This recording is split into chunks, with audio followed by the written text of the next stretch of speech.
Assalamualaikum warahmatullahi wabarakatuh. Saya kelompok 2 ingin menjelaskan tentang proses dalam sistem operasi. Pengertian proses. Proses adalah program yang sedang dieksekusi atau program yang sedang dijalankan beserta data dan sumber daya yang dibutuhkannya. Ia merupakan entitas dinamis yang telah berubah saat dieksekusi, beralih dari satu status ke status lain.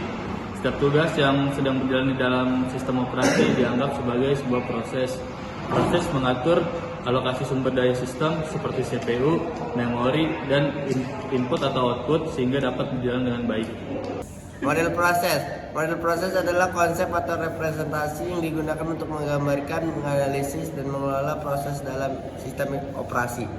Model ini mencakup berbagai aspek dan tahapan yang dilalui oleh proses sejak awal hingga selesai. Single thread. Proses hanya memiliki satu aliran eksekusi atau thread yang menjalankan tugas secara berurutan. Multi thread. Proses dapat memiliki beberapa aliran eksekusi thread yang dapat berjalan secara paralel. Hybrid.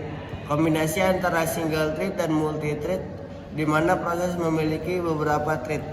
Proses creation, inisialisasi, alokasi sumber daya awal untuk memproses baru seperti memori, file, dan sumber daya lainnya. Kedua, ada eksekusi.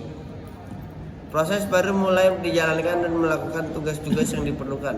3. Interaksi. Proses baru dapat berinteraksi dengan proses lainnya atau dengan pengguna. 4. Terminasi.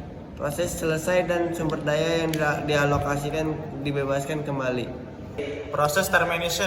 Proses termination atau penghentian proses adalah tahapan dalam siklus hidup sebuah proses di mana eksekusi proses berakhir dan sumber daya yang dialokasikan untuk proses tersebut dibebaskan oleh sistem operasi. Proses termination merupakan langkah penting untuk menjaga efisiensi dan stabilitas sistem operasi, memastikan bahwa sumber daya tidak terhubung percuma dan tersedia untuk proses lain yang membutuhkannya. Yang pertama ada normal termination, yaitu proses selesai dengan sukses dan melepas semua sumber daya yang digunakan. Yang kedua ada abnormal termination, yaitu proses tidak dapat diselesaikan dengan baik dan diakhiri secara paksa oleh sistem operasi. Yang ketiga ada voluntary termination, yaitu proses meminta sendiri untuk dihentikan misalnya karena mendeteksi kesalahan atau mencapai tujuannya. Dan yang terakhir ada involuntary termination, yaitu proses dihentikan oleh sistem operasi karena alasan tertentu seperti habisnya waktu CPU atau memori. Hierarki proses. 1. Proses utama atau parent proses. Proses yang menciptakan proses lain disebut proses utama. Lalu yang kedua ada proses anak atau child proses. Proses yang diciptakan oleh proses utama disebut proses anak. 3. Ada accentor processes. Proses-proses di atas proses utama dalam hierarki. Yang 4 ada descendant proses. Proses-proses di bawah proses utama dalam hierarki. Status proses. Yang pertama ada new, proses baru dibuat tapi belum dijalankan. Yang kedua ada ready, proses siap untuk dieksekusi tapi menunggu giliran CPU. Yang ketiga ada running, proses sedang dieksekusi oleh CPU. Yang keempat ada waiting, proses menunggu suatu peristiwa tertentu sebelum dapat dilanjutkan. Yang kelima ada terminated, proses telah selesai atau dihentikan secara paksa. Implementasi proses. Yang pertama, proses ID. Setiap proses memiliki ID unik yang digunakan untuk mengidentifikasi dan mengelolanya. Yang kedua, proses control block. Struktur data yang menyimpan informasi penting tentang proses seperti status, prioritas, dan sumber daya yang dialokasikan. Yang ketiga, kernel.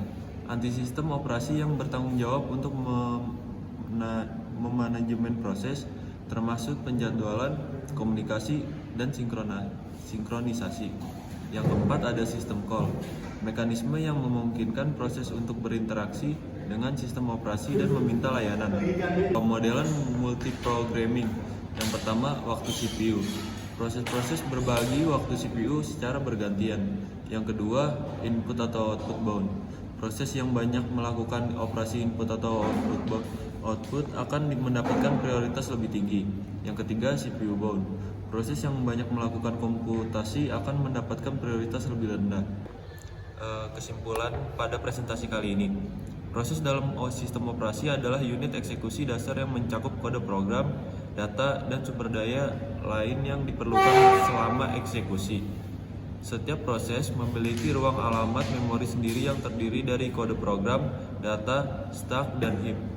Proses melalui berbagai status seperti baru, siap, berjalan, menunggu, dan selesai selama siklus hidupnya. Sistem operasi bertanggung jawab untuk mengelola proses-proses melalui berbagai mekanisme, termasuk penjadwalan proses untuk menentukan urutan eksekusi, sinkronisasi, dan mencegah konflik komunikasi antar proses IPC untuk berbagi data, dan penanganan deadlock untuk mengatasi kebutuhan sumber daya. Informasi tentang setiap proses disimpan dalam proses control block atau PCB yang mencakup identifikasi proses, status, program counter, register CPU, dan informasi manajemen memori. Kesimpulannya, proses adalah elemen kunci yang memungkinkan sistem operasi menjalankan program secara efisien dan terkoordinasi, memastikan alokasi sumber daya yang tepat dan menjaga stabilitas serta kinerja sistem. Terima kasih.